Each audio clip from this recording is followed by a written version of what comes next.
दिल्ली के सीएम अरविंद केजरीवाल की गिरफ्तारी के खिलाफ आम आदमी पार्टी के नेता तो बयान दे ही रहे हैं। विपक्ष के तमाम नेता भी एकजुट हो गए हैं। विपक्षी नेताओं का दावा है कि सुनियोजित साजिश के तहत ये कार्रवाई की गई है। यही नहीं, INDIA गठबंधन के नेताओं ने शुक्रवार को दिल्ली में चुनाव आयोग के तीनों आयुक्तों से मुलाकात की। विपक्षी नेताओं ने आयोग से इस मामले में हस्तक्षेप करने की मांग की। कांग्रेस नेता अभिषेक मनु सिंघवी ने कहा कि आप जानते हैं कि किस तरह से कल रात गैर कानूनी एक्शन लिया गया। यह मुद्दा सीधा संविधान के मूल ढांचे से संबंध रखता है। जब सरकारी एजेंसियों का गलत इस्तेमाल किया जाता है तो संविधान और लोकतंत्र पर प्रहार होता है। सुनिए अभिषेक मनु सिंघवी की बात।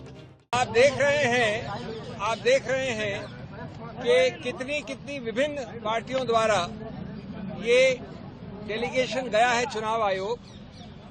करीब सभी विपक्ष की पार्टियां यहां पर हैं। हमने चुनाव आयोग के साथ विस्तृत रूप से वार्तालाप किया। हम सब अंदर थे। चुनाव आयोग के तीनों नवगठित चुनाव आयोग और उनके सभी अफसर थे। मैं संक्षिप्त में बता दूं आपको कि हमने क्या कहा। पहली बात कि ये बहुत ही गंभीर और व्यापक मुद्दा है। ये सिर्फ एक व्यक्ति या व्यक्ति विशेष या पार्टी विशेष का मुद्दा नहीं है। ये मुद्दा व्यापक इसलिए है क्योंकि ये सीधा संबंध रखता है भारत के संविधान के मूल ढांचे से, जिसको आप बेसिक स्ट्रक्चर कहते हैं। चुनाव आयोग से मुलाकात के बाद कांग्रेस नेता अभिषेक मनु सिंघवी ने कहा कि लगभग हर विपक्षी दल यहाँ है। हमने चुनाव आयोग के साथ विस्तृत चर्चा की है। यह किसी एक व्यक्ति के बारे में नहीं है, न ही किसी पार्टी के बारे में, लेकिन यह संविधान की बुनियादी संरचना से संबंधित है। जब चुनाव के लिए एक समान अवसर की आवश्यकता होती है और आप एजेंसियों का दुरुपयोग करके मैदान को समतल नहीं होने देते तो यह स्वतंत्र और निष्पक्ष चुनाव और अंततः लोकतंत्र को प्रभावित करता है।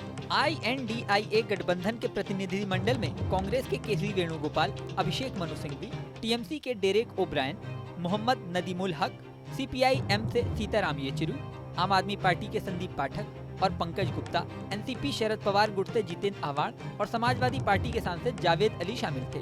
इसके अलावा इस मामले पर PDP प्रमुख महबूबा मुफ्ती का भी बयान सामने आया है। सुनिए उन्होंने क्या कहा। मुजरिम हो उसको जेल में होना चाहिए और जो इनोसेंट हो उसको बाहर होना चाहिए। जितने भी करप्ट लोग हैं, जितने भी मुजरिम लोग हैं, वो बीजेपी के अंदर चले जाते हैं तो उनका जुर्म खत्म हो जाता है।